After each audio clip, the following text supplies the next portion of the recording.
Tourism corporation के chairman Shri Kamlesh भाई, mister Khwaja जी, श्री विजय ठाकुर जी, श्री प्रणव सरकार जी, श्री विपुल मित्रा, श्री संजय कौल और देश के कोने कोने से आए हुए सभी भाइयों और बहनों,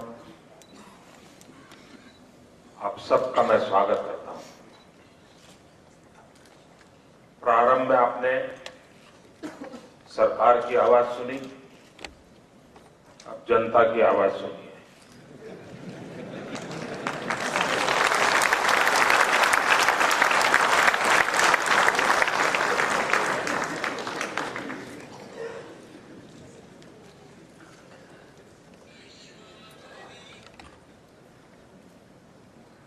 मैं आपके इस अधिवेशन में जो 2 दिन चर्चा होगी, कई विषयों पर आप चर्चा करेंगे। मेरी आपसे प्रार्थना है कि एक विषय की चर्चा जरूर करें कि आप गुजरात इतनी देर से आए क्यों।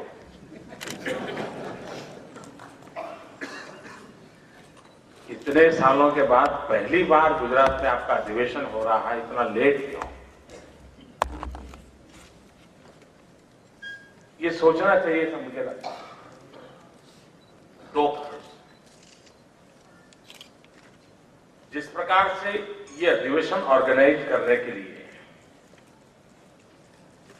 टूरिस्ट डेस्टिनेशन होना एक कारण है, वैसे जहां से अधिकतम टूरिस्ट मिलते हैं वो भी सबसे बड़ा डेस्टिनेशन होता है।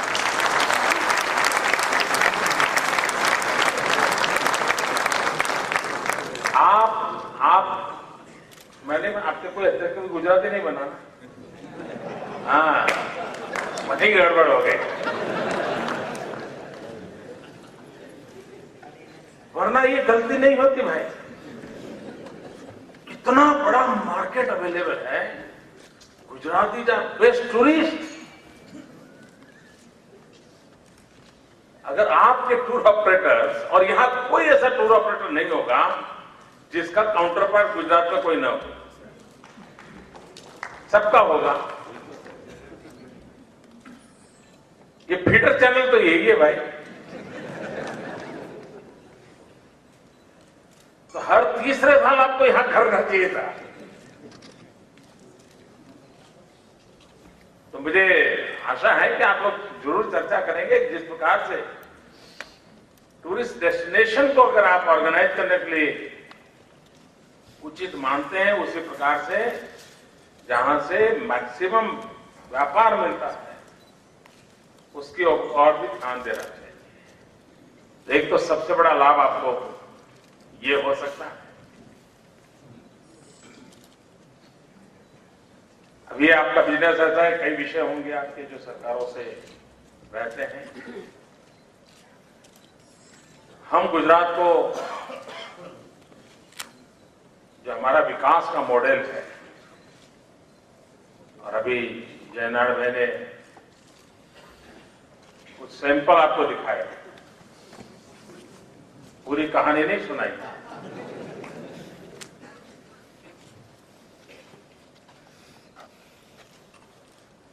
लेकिन हमारा जो डेवलपमेंट का मॉडल है उसमें हम 1/3 इंडस्ट्रियल डेवलपमेंट,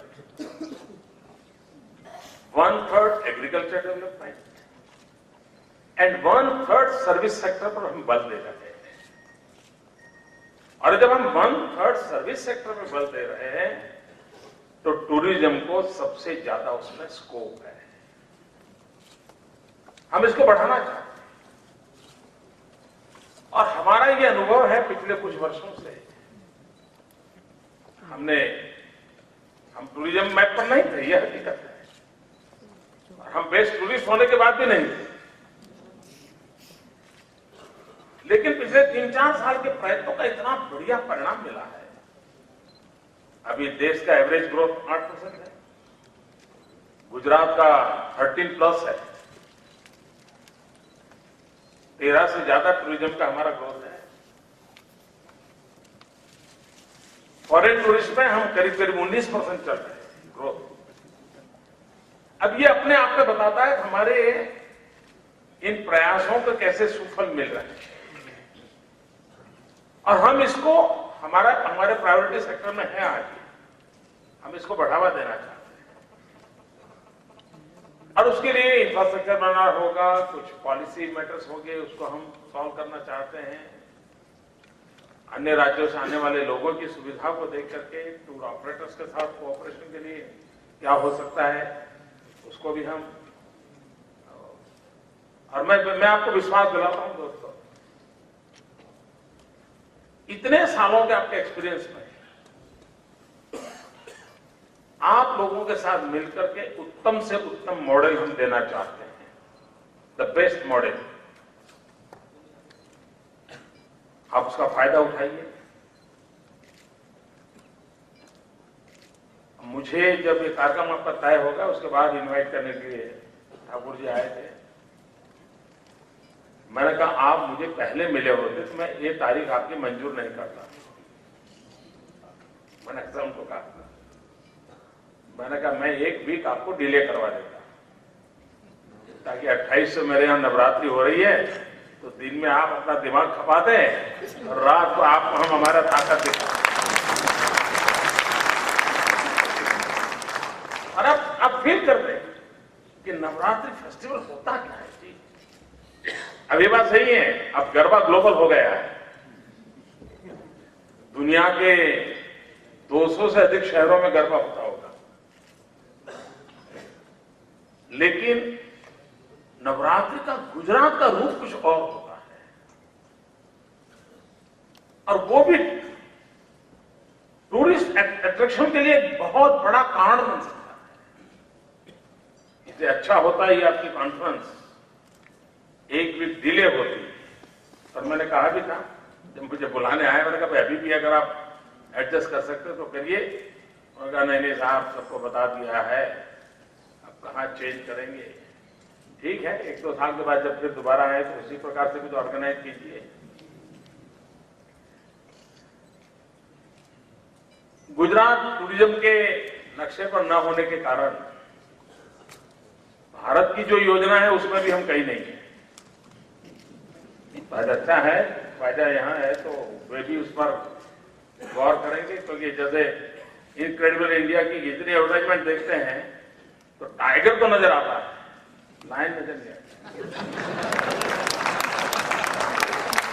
धीरे धीरे उसको भी लाना पड़ेगा।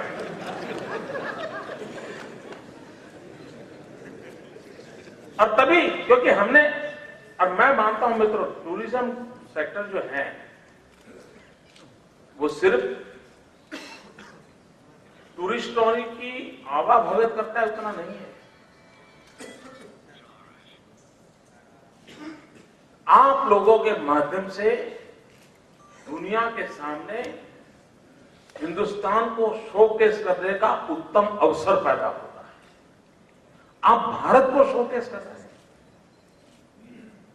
और जो अन्य अनेक तरीके हैं उसमें सबसे ताकतवर तरीका ये है, डिप्लोमेटिक चैनल से भी ज्यादा ताकतवर तरीका ये चैनल है टूरिस्ट वाला। लेकिन हुआ क्या है कि हम टूरिस्ट को एक क्लाइंट या कस्टमर के रूप में देखते हैं, उसको हमारी 2-4 चीजें दिखाना, फिर उसको आनंद और संतोष से विदाई करना, ये यहां तक सीमित नहीं है। और हम लोगों ने हमारे इस सेक्टर को पूरे विश्व में भारत को शोकेस करने के एक उत्तम मकसद से इसको डेवलप करना चाहिए। एक हमारी पूरी थिंकिंग प्रोसेस का अलग लेवल बना देना चाहिए। अगर वो हम बना देते हैं तो बहुत लाभ होगा, दुनिया को पता चले कि हमारे पास क्या नहीं है। मैं अभी भी इस मत का हूं भाइयों कि दुनिया में जो अवेलेबल है उसी की चीजों को हम अपने तरीके से डेवलप करेंगे तो वो यहां क्यों आएगा, वो यहां क्यों आएगा? फिर तो उसको उससे बढ़िया यूरोप में मिलता है, उससे बढ़िया उसको यूएस में मिलता है, तो यहां क्यों आएगा? हमारी अपनी जो चीजें हैं वही उसको आकर्षित करे, इस पर हमारा बल होना चाहिए, लेकिन हम उसमें कॉम्प्रोमाइज करते हैं और वहीं पर हम हमारी पिटाई होती है। हमारे में हिम्मत होनी चाहिए भाई, आइए मेरे यहां आपको पिज्जा खाने की जरूरत नहीं है, मेरी बाजरे की रोटी की टेस्ट कर, ये है मेरा पिज्जा, इसमें ताकत है मित्रों। लेकिन अगर वो वहां भी पिज्जा हट देखता है और यहां भी पिज्जा हट देखता है तो आएगा क्यों भाई?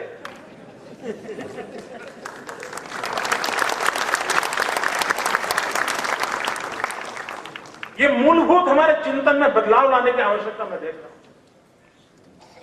हमारे पास अब जैसे मैं हिंदुस्तान के पास धौलावीरा, ये धौलावीरा सिर्फ गुजरात के पास ऐसा मानने की जरूरत नहीं है, वो भूमि गुजरात की होगी, लेकिन धौलावीरा ये हिंदुस्तान की एक ऐसी विरासत है मित्रों, जिसको दुनिया को लाने के लिए हमें मजबूर करना चाहिए।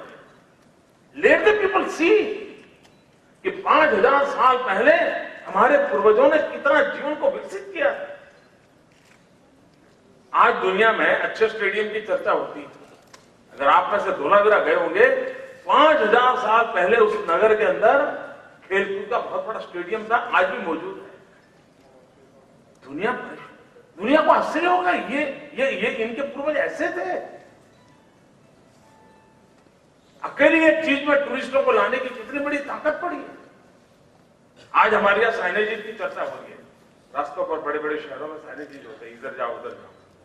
मित्रों 5000 साल पहले धौलावीरा में साइनेजेस थे। ये साइनेजेस क्यों हो गए? उस धौलावीरा वालों को थोड़ी जरूरत थी कि भाई और रास्ता यहां जाता होता नहीं। इसका मतलब ये हुआ उस समय विश्व भर के लोग वहां आते होंगे, तभी तो साइनेजेस होंगे। यानी हम 5000 साल पहले कहां थे? यहीं से 45 किलोमीटर दूर लोथल देखिए। दुनिया की पूरी मरीन कल्चर को, मैरीटाइम वर्ल्ड को, उसका क्रेडल यहां पर था। हम विश्व को क्यों नहीं दिखा सकते? और इसलिए हमारे भीतर एक आत्मविश्वास होना चाहिए कि हम अपनी विरासत को भी पूरे विश्व को चकाचौंध कर करके हिंदुस्तान की धरती पर लाने के लिए मजबूर कर सकते। और इसलिए हमारे अंदर एक कॉन्फिडेंस लेवल चाहिए। अब आपको मालूम होगा, हिंदुस्तान में जितना हेरिटेज प्रॉपर्टी है पर स्क्वायर किलोमीटर, अगर मैक्सिमम हेरिटेज प्रॉपर्टी कहीं पर है तो गुजरात की धरती पर।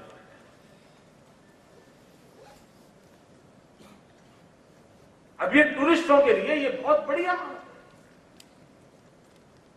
आपको कभी मौका मिले तो मोरबी के अंदर एक मणि मंदिर करके जगह है। मित्रों आप हैरान हो जाओगे कि पत्थरों की क्या नक्काशी है, क्या कुछ नहीं है। इन दिनों हमारा कच्छ के व्हाइट रण, एक महीना लॉन्ग हमारा फेस्टिवल चलता है। हम चांदनी रात में ताजमहल देखो, इसका तो एडवर्टाइजिंग करते हैं। दुनिया को ताजमहल के माध्यम से चांदनी रात को ले जा भी सकते हैं, अच्छी चीज है। लेकिन दोस्तों मैं कहना चाहता हूं, जीवन में कभी मौका मिले, कभी इस व्हाइट रण में चांदनी रात आके गुजारिए, आपने शायद स्वर्ग को देख भूल जाएंगे, ऐसा नजारा।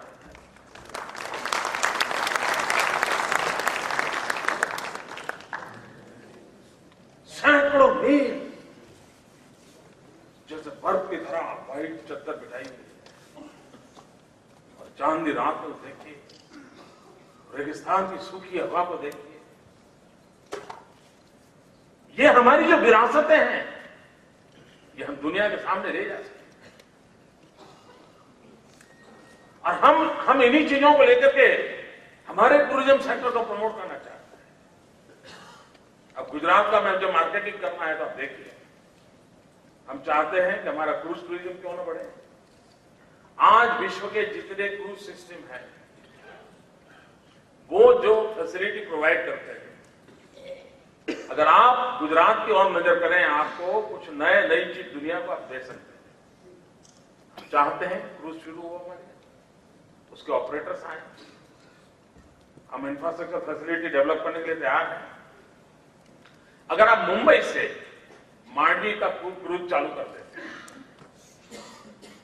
आपको 2 यूरोपियन लुक सिटी मिलेंगे, दीव एंड दमन। आपको 2 रिलीजियस डेस्टिनेशन मिलेंगे, द्वारका एंड सोमनाथ। आपको 2 वर्ल्ड हेरिटेज मिलेंगे, महात्मा गांधी पोरबंदर एंड गिर के लाए। आपको कच्छ का रण मिलेगा, आपको हैंडीक्राफ्ट मिलेगा। यानी एक 7 डेज का क्रूज पैकेज हो, रात को समुद्र में जाके अपने जहाज में रहे, दिन में किनारे पर आए। आप कल्पना कर सकते हैं, विश्व में आप सब ने क्रूज में टूर किया होगा, इस प्रकार का डेस्टिनेशन अवेलेबल होता है। आप नीचे उतरो, बड़ा मॉल होगा, थोड़ा शॉपिंग करो, पार्लर होगा, थोड़ा विजिट करो,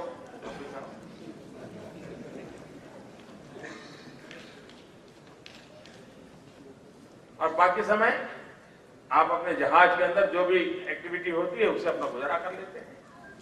यहां इतना सारी चीजें हैं, लेकिन हम इन चीजों को प्रमोट करने के लिए एक कलेक्टिवली, ये स्टेट और सेंट्रल का झगड़ा नहीं है, कलेक्टिवली एफर्ट करें तो हम हिंदुस्तान के लिए बहुत सारे टूरिस्ट बना सकते हैं।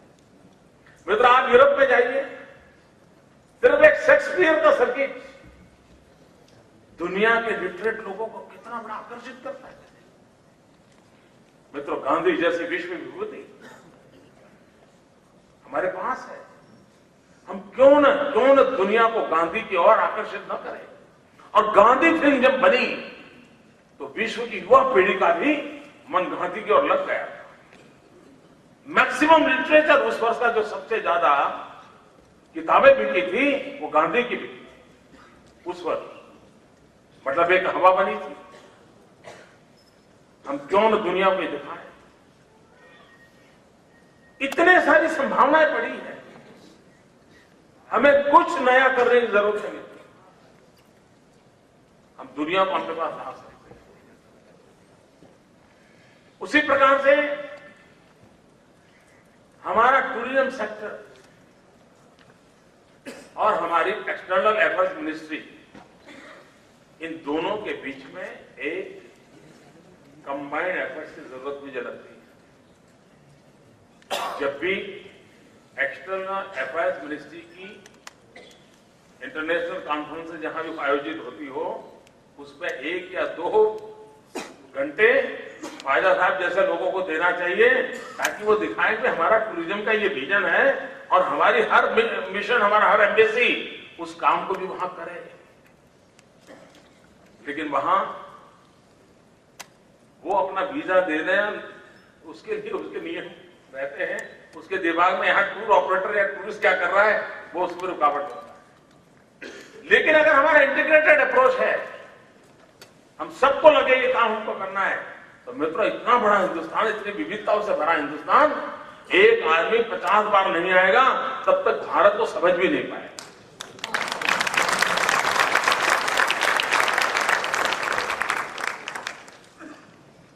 अगर केरल जाएगा तो उसको विश्वास ही नहीं होगा हिंदुस्तान में कोई सूट बूट भी पहनते हैं लोग। वो एक ही चीज लेके चला जाएगा।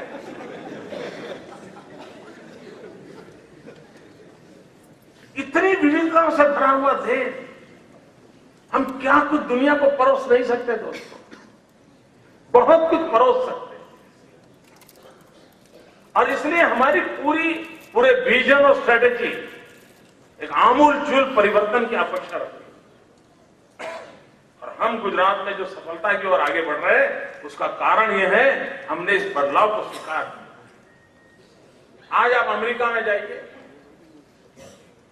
होटल, पटेल एंड मोटेल,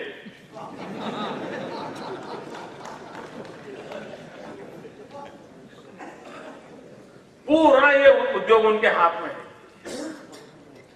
क्या भारत सरकार, स्टेट गवर्नमेंट एंड आपका ऑर्गेनाइजेशन सब मिलकर के उन सभी होटल वालों से मिलकर ये तय कर सकते हैं कि आपके यहां कमरे में जाते ही टीवी के स्क्रीन पर वो किसी भी चैनल पर जाएगा उसके पहले 5 स्लाइड तो हिंदुस्तान के टूरिज्म की ही आएगी, उसके अपने कमरे में।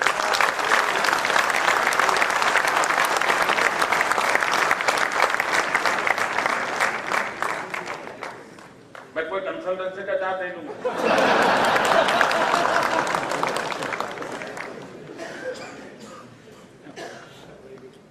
अब आहोवा इतना बड़ा तगड़ा ऑर्गेनाइजेशन है जी, वहां की कोई सरकार ऐसी नहीं है कि जो आहोवा ऑर्गेनाइजेशन को निग्लेक्ट कर सकती, इतना दम वाला ऑर्गेनाइजेशन है। वो सब हमारे लोग हैं, हम उनसे बात करें। उनके हर कमरे में हिंदुस्तान के टूरिज्म के संबंधित किताबों का बंच क्यों ना हो। हजारों कमरों के वो मालिक हैं। Per day millions of million people उनके यहां आते हैं, रहते हैं, ठहरते हैं, जाते हैं। हम उसको बल दे सकते हैं। हम प्रवासी भारतीय दिवस मनाते हैं। प्रवासी भारतीय दिवस में भारत के विकास की बातें होती हैं, लेकिन वहां पर आपके ऑर्गेनाइजेशन एंड प्रवासी भारतीय जो आपके इस बार जयपुर में होने वाला है 7-8 जनवरी को, वहां एक पूरा टूरिज्म मार्केटिंग का व्यवस्था क्यों खड़ी ना हो? आपका ऑर्गेनाइजेशन उनके साथ क्यों ना जुड़े? तो वो लोग आने वाले हैं और हम एक मिशन, अब मुझे मैं जाता हूं, जब भी विदेश में कभी गया हूं तो हमारे भारतीय लोगों के तो साथ मिलना होता ही है। वो मुझे हमेशा पूछते हैं कि मोदी जी हमारे लिए आपका क्या सुझाव है। हमें कभी कभी लगता है कि हवा बन गई है कि विदेश गए हुए लोग हिंदुस्तान में डॉलर इन्वेस्ट करें, पाउंड इन्वेस्ट करें और भारत के अंदर पूंजी निवेश लगाए। भाई ये हमारे देश से कोई धनी लोग वहां नहीं गए, वो भी बेचारे वहां नौकरी करते हैं। यहां हम ₹1 बचाते हैं, वो $1 बचाते हैं, इतना ही फर्क है। अब उससे हम अपेक्षा करेंगे को मिलियंस ऑफ डॉलर इन्वेस्ट करके हिंदुस्तान में, लेकिन एक काम वो जरूर कर सकते। हम अगर हिंदुस्तान के बाहर रहने वाले हमारे हिंदुस्तान के भाइयों बहनों को ये अपील करें कि भाई तुम अपने जीवन काल में कम से कम 15 नॉन इंडियन फैमिलीज को हिंदुस्तान देखने के लिए तुम प्रेरित करो।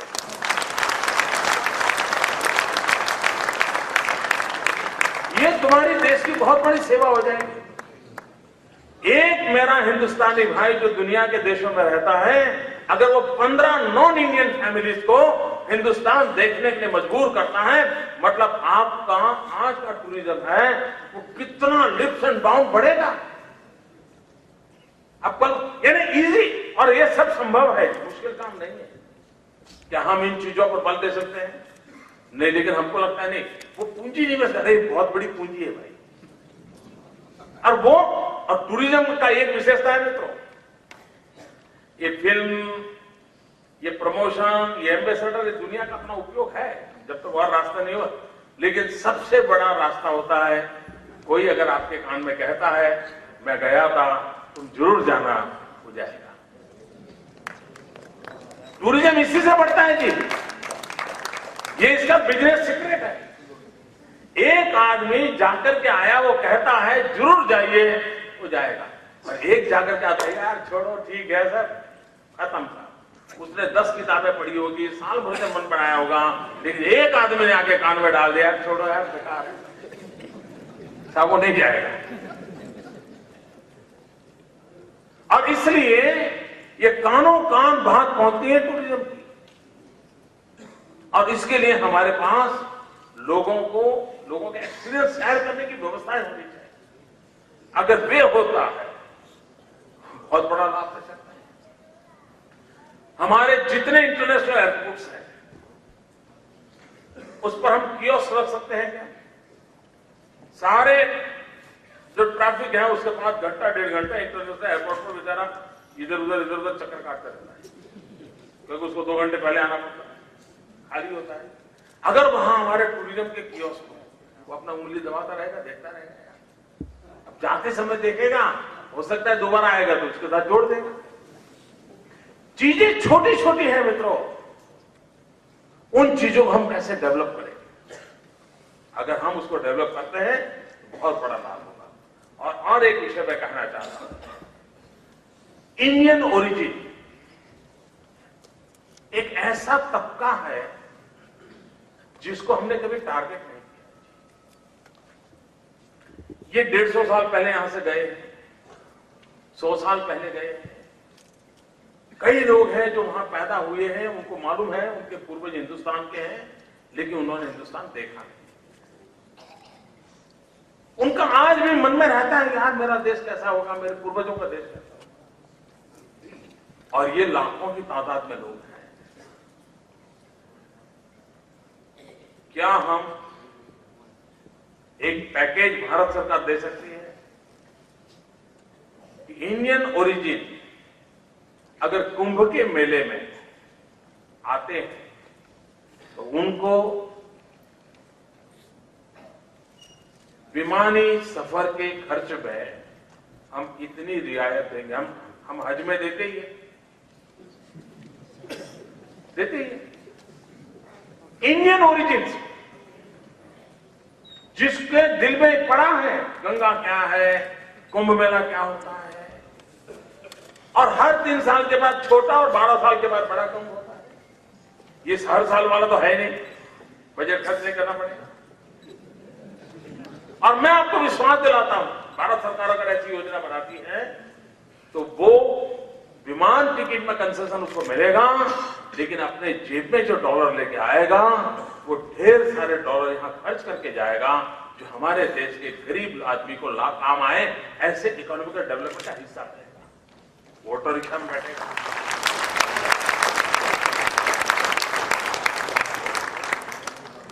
मैं नहीं जानता हूं ये सरकार हिम्मत करेगी कि नहीं करेगी, लेकिन मैं विश्वास दिलाता हूं कभी तो होगा।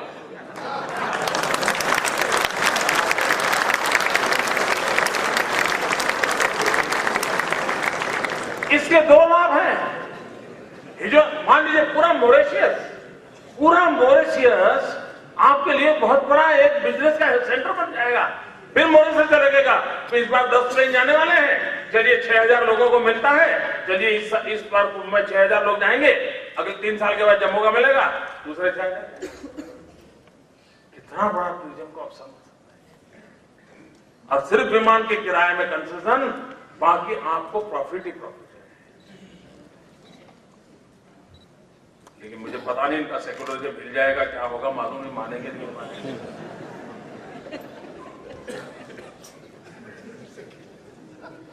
हमने टूरिज्म को डेवलप करना चाहिए, और इसलिए हमारी योजना ऐसी हो और जो सहज हो। सहज हम आर्टिफिशियल क्रिएट करेंगे तो नहीं होगा, हमने सहज रूप से क्रिएट करना। अब पाकिस्तान के लोग अजमेर शरीफ जाना चाहते हैं, और मेरी जानकारी है कि पाकिस्तान का नागरिक हिंदुस्तान आता है, मान लीजिए क्रिकेट देखने आया, लेकिन उसको बेचारे को मालूम नहीं है कि मैं क्रिकेट देखने के लिए जाता हूं, तब मुझे वहां आने से पहले अजमेर शरीफ की परमिशन लेनी पड़ती है, और वो अजमेर शरीफ गए बिना वापिस जाना पड़ता है उसको। अगर अजमेर शरीफ तारिस्तान के लोगों के लिए अच्छा टूरिस्ट डेस्टिनेशन है तो हमारी उनको पता होना चाहिए, पाकिस्तान के नागरिक को, तुम क्रिकेट देखने के लिए जा रहे हो तो भी तुमको अजमेर शरीफ जाना है, तो इन बिल्ट तुम्हारे वीजा में वहां जाने की सुविधा हम देते हैं, टूरिज्म बढ़ेगा। मेरा अभी श्रीलंका के साथ एमओयू हुआ है। श्रीलंका के साथ हमारा एमओयू, हम एक बुद्धिस्ट डेस्टिनेशन है, बहुत कम लोगों को मालूम होगा। मित्रों, Gujarat is a Buddhist destination. अभी तक पूरे विश्व को eastern part of India he Buddhist tourism का एरिया लगा है, और हिंदुस्तान में जितना फॉरेन टूरिस्ट है उसका मैक्सिमम बुद्धिस्ट टूरिस्ट है, मैक्सिमम बुद्धिस्ट टूरिस्ट है। ताजमहल के टूरिस्ट से भी ज्यादा बुद्धिस्ट टूरिस्ट ज्यादा है, ये सच्चाई है। अब गुजरात है जो बुद्धिस्ट टूरिज्म का एक बहुत बड़ा डेस्टिनेशन है। We are a state. मैं चाहूंगा हमारे मित्रों को मौका मिले तो उसकी भी एक सीडी कभी दिखा दे, मौका मिले तो। मित्रों, गुजरात इज ओनली स्टेट जिसके पास भगवान बुद्ध के रिमेन्स अवेलेबल है, आप उसको हाथ में लेकर के देख सकते हैं। पूरे विश्व के बुद्धिस्ट लोगों को पता चलेगा पागल की तरह क्यों लगा चलेगा, पागल की तरह। उनके लिए ये कितना बड़ा आकर्षण। हमने श्रीलंका के साथ एमओयू किया। श्रीलंका से हमने कहा है आपके जो रामायण से संबंधित टूरिस्ट है हम देंगे, हमारे जो बुद्धिज्म से जुड़े आपके टूरिस्ट हैं वो आप मुझे गुजरात को दीजिए। हमारा धीरे धीरे मामला बढ़ रहा है और जिस दिन श्रीलंका और अहमदाबाद डायरेक्ट फ्लाइट हो गई ये साहब ऐसा बढ़ेगा आप देखना। अब वो फ्लाइट कब होगी वो मेरे हाथ में।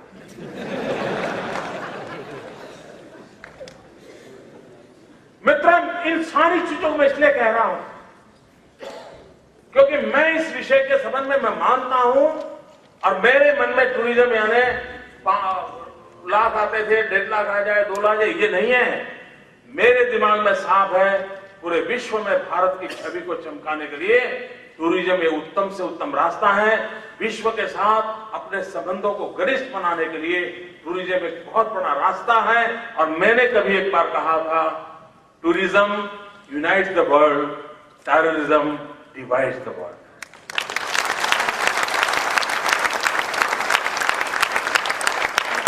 ये ताकत है टूरिज्म में। ये टूरिज्म हमारे संस्कार में होना चाहिए।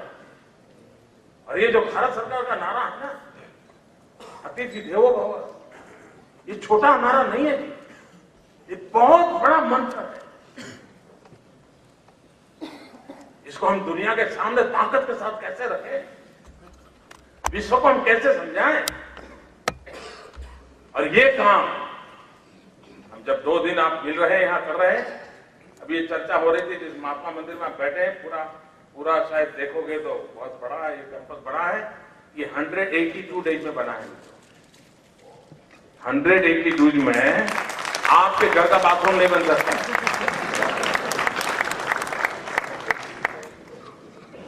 ये सच्चाई स्वीकार करना मित्रों, ये 182 डेज में बना है। और इसकी दूसरी विशेषता है जिस जगह पर आप बैठे हैं उसकी नींव में गुजरात के